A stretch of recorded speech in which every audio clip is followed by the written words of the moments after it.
శిఖరాలకు సవాళ్లు, విద్యార్థుల విజయాలు. పూర్తి వివరాలకు చదవండి రేపటి సాక్షి దినపత్రిక. వాలంటీర్లందరికీ ఉద్యోగ భద్రత కల్పించాలని, రాజకీయ ఒత్తిడిని మినహాయించి అందరినీ కొనసాగించాలని చెప్పి వాలంటీర్లు అయితే కోరుతున్నారు. నిన్న మంత్రి మండలిలో ఒక శుభ వార్త వింటామని చెప్పి అందరూ ఆశించారు. వాలంటీర్కి సంబంధించి ప్రభుత్వం క్రియాశీలకంగా ఉంటుంది, అందరినీ ఎన్నికలు ఏ అయితే హామీ ఇచ్చారో హామీని అమలు చేస్తారంటూ అంతా భావించిన పరిస్థితి. కానీ వాలంటీర్ల విషయాన్ని స్కిప్ చేస్తూ కూటమి ప్రభుత్వం కేబినెట్ నుంచి తొలగించింది. అయితే వచ్చే కేబినెట్లోగానే మా అంశాన్ని పరిశీలించాలంటూ వాళ్ళంతా కోరుతున్న పరిస్థితి. మనతో పాటు వాలంటీర్లు సంఘం నాయకులు, వాలంటీర్స్ ఉన్నాడు, వాళ్ళతో మాట్లాడడం. సరే, ఎలా చూస్తారంటే కేబినెట్లో నిన్న వస్తుందని చెప్పి అందరూ ఆశించారు. ఒక కీలకమైన ప్రకటన ఉంటుందని కూడా, కానీ వాలంటీర్లకు సంబంధించి ఎక్కడ కూడా ప్రకటన చేయలేదు. ఎలా చూస్తారు? ప్రభుత్వం 100 రోజులు అని చెప్పేసి చాలా గట్టిగా సంఖ్యలు గుద్దుకొని ప్రచారం చేసుకుంటాం తప్ప వాలంటీర్లకు సంబంధించి ఇచ్చినటువంటి ఏ ఒక్క అంశాన్ని కూడా కనీసం పరిగణలోకి కూడా తీసుకోకుండా దాటవేసేటువంటి కార్యక్రమానికి శ్రీకారం చుట్టింది. అంటే మాకు అర్థమవుతున్నది ఏంటంటే ప్రభుత్వం మాటలతో కాలయాపన చేసి నన్నెత్తిన చేయిపెట్టడానికి ఈ ప్రభుత్వం ఏమైనా ప్రయత్నం చేస్తుందనేటువంటి అనుమానం కలుగుతూ ఉంది. 2,60,000 మంది వాలంటీర్ల యొక్క భవిష్యత్తు మాది.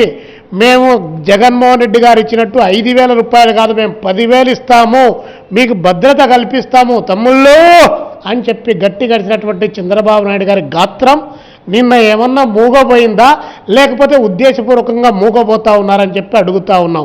పైగా వాలంటీర్లు అందరినీ, గ్రామీణ ప్రాంతాల్లో ఉన్నటువంటి వాళ్ళందరినీ మీరు వైఎస్ఆర్ కాంగ్రెస్ పార్టీకి సంబంధించిన వాళ్ళని చెప్పి ముద్ర వేసి వారిని, అంటే ఒక పిచ్చిది కుక్క అనడానికి, ఒక కుక్కను చంపాలనుకుంటే అది పిచ్చిదని ముద్ర వేసి చంపడానికి కావాల్సిన ఒక ప్రయత్నం చేస్తున్నారు తప్ప మేము అడుగుతా ఉన్నాం వాలంటీర్ల పక్షాన్ని నుంచి రాష్ట్ర ముఖ్యమంత్రి గారిని, ఉప ముఖ్యమంత్రి గారిని, మీ మంత్రివర్గ సభ్యులు మేము అడుగుతా ఉన్నాం.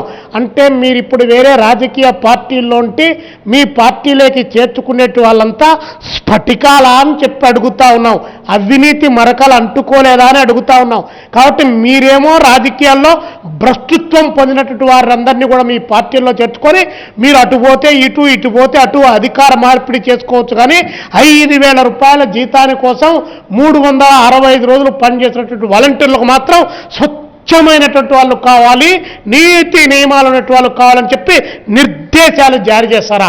ఇంతకంటే సిగ్గు శరం ఏమన్నా ఈ ప్రభుత్వానికి ఉందా అని చెప్పి అడుగుతాను. అంటే చంద్రబాబు నాయుడు గారంటే మీరు అబద్ధాల కోరని చెప్పేసి ఒక ప్రచారం ఉంది, దాన్ని ఈరోజు నిజం చేయడానికి మీరు ప్రయత్నం చేస్తున్నారా? ఏం చెప్పారు మీరు ఎన్నికల కంటే ముందు? అందరినీ తీసుకుంటాం, అందరినీ విధుల్లో పెట్టుకుంటాం, 10,000 జీతం ఇస్తామని చెప్పారు.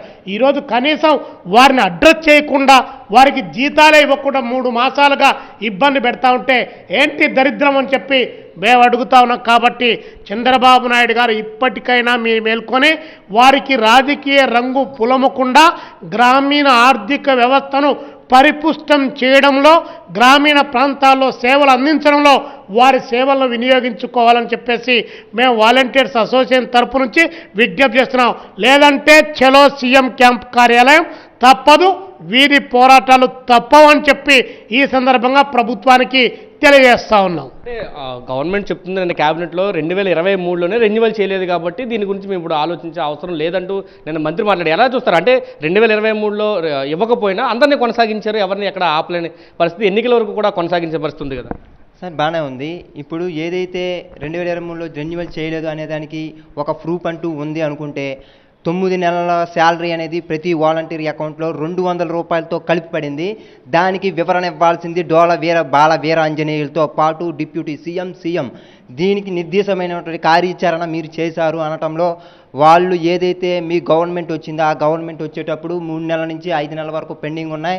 ఆ పెండింగ్లు గవర్నమెంట్ తీయలేదు అనుకుంటే లాస్ట్ గవర్నమెంట్ రెన్యువల్ చేయకపోతే 9 నెలల వంటి శాలరీ ఎలా పడింది, ఈ 3 నెలలు 5 నెలల శాలరీ ఎలా క్రెడిట్ చేయలేదు అనేదానికి ఒక జీవో అనేది పత్రికా ప్రకటన కానీ వీడియో కానీ లేదు అంటారా? ఒక సీఎం, డిప్యూటీ సీఎం లేదా బాల వీరాంజనేయులటువంటి మంత్రి గారు వివరణ ఇవ్వాల్సిందిగా మా అసోసియేషన్ తరపు నుంచి ఒక ప్రెసిడెంట్గా జగదీష్, అలాగే అసోసియేషన్ అనుబంధ సంస్థ అయినటువంటి ఈశ్వరయ్య గారు, గోవింద్ గారు, రాజేంద్ర గారు, మీ తరపు నుంచి, మా మీడియా తరపు నుంచి ప్రతి ప్రతినిధి నుంచి మేము అడుగుతున్నాం. దీనికి వివరణ ఇవ్వాల్సిందే అని అడుగుతున్నాం.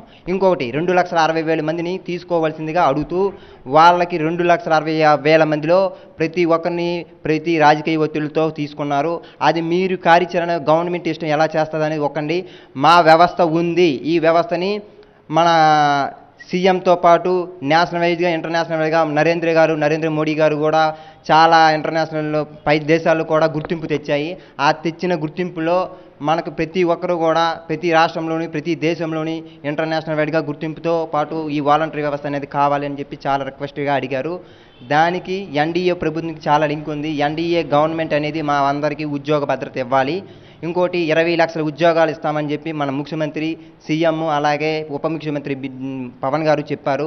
మీరు ఎటువంటి కార్యాచరణ చేసినా చేయండి, కానీ మా వాలంటరీ వ్యవస్థలో ఉన్నటువంటి ప్రతి ఒక్కరిని తీసుకోవాలి. మీరు అన్నట్టు రిజైన్ చేసిన వాళ్ళంటే అది పక్కన పెట్టండి. వాళ్ళ పార్టీ ఓట్లు కాకుండా ప్రతి ఒక్క వాలంటీర్కి మీరు ఒక భద్రత ఇస్తూ ఒక జీవోని విడుదల చేయాల్సిందిగా, జీవో విడుదల చేస్తూ మాకు ఒక శాలరీలు అనేది వేయండి. మీరు వాలంటీర్ని రాజేంద్ర మీరు చెప్పండి, వాలంటీర్ని మేము కొనసాగించమని ఒక పక్క చెబుతూనే వాలంటీర్లు న్యాయబద్ధంగా లేరు, చట్టబద్ధంగా లేరని చెప్తున్నారు. కానీ నిన్న వరదల్లో కూడా వాలంటీర్ని ఉపయోగించుకున్న పరిస్థితి కనిపిస్తుంది. ఎక్కడికెక్కడ వాలంటీర్లు, కానీ విధానపరమైన నిర్ణయం చేసేటప్పుడు మాత్రం వాలంటీర్ని పక్కన పెడుతున్నారు. ఎలా చూస్తారు దీన్ని? రాష్ట్ర ప్రభుత్వం పూర్తిగా కప్పదాటి ధోరణి వ్యవహరిస్తూ ఉంది వాలంటీర్ల విషయంలో. ఎందుకంటే ఆ రోజు కరోనా టైంలో విపత్కర పరిస్థితుల్లో కూడా వాలంటీర్లు అనేక రకాలుగా సేవలు అందించారు. నిన్న మొన్న విజయవాడ లాంటి ప్రాంతాల్లో వరదలు వస్తే వాలంటీర్లు తక్షణమే విధుల్లోకి రండి అని చెప్పేసి కలెక్టర్ గారు ఆదేశాలు ఇచ్చి వాలంటీర్ల ద్వారా సేవలు అందించారు. సేవలు తీసుకొని ప్రజలకు అవసరమైనటువంటి సేవలు అందించారు. మళ్ళీ ఈరోజు వచ్చేటప్పటికి నిన్న జరిగినటువంటి క్యాబినెట్ మీటింగ్లో వరదల గురించి అంత ప్రస్తావించారు, కానీ కనీసం వాలంటీర్లు ఈ విధంగా సేవలు చేశారు, వాళ్ళ అవసరం ప్రభుత్వానికి ప్రజలకి ఉందనేటువంటి పద్ధతిలో ఈ రాష్ట్ర ప్రభుత్వం చెప్పకపోవడం బాధాకరం. ఏ కాడికి కూడా ఒక పార్టీకి సంబంధించినటువంటి వ్యక్తులుగానే వీళ్ళని చిత్రీకరించేటటువంటి ప్రయత్నం ఇప్పుడున్నటువంటి కూటమి ప్రభుత్వం చేస్తూ ఉంది. అందుకే ఆంధ్రప్రదేశ్ వాలంటీర్స్ అసోసియేషన్గా మేము కూడా ఒక వాలంటీర్స్ ఆవేదనగా ప్రభుత్వానికి ఒక బహిరంగ లేఖ కూడా రాయడం జరిగింది. గత 5 సంవత్సరాల కాలంలో వాలంటీర్లుగా ప్రభుత్వానికి ప్రజలకి మధ్యలో వారధులుగా ఉంటూ ప్రభుత్వ సంక్షేమ పథకాలు కానీ కరోనా లాంటి సమయంలో ఏ విధంగా సేవలు చేశామో, వరదలు వచ్చినప్పుడు ఏ విధంగా మేము సహాయ సహకారాలు అందించామో ఇప్పటికైనా గుర్తించమని చెప్పేసి మేము కోరుతా ఉన్నాం. ఇప్పటికైనా రాష్ట్ర ప్రభుత్వం మేల్కోపోతే, ఒకవేళ ప్రభుత్వం కనుక ఎటువంటి స్పందన రాకపోతే ఎటువంటి కార్యాచరణకు మీరు ముందుకెళ్ళబోతున్నారు?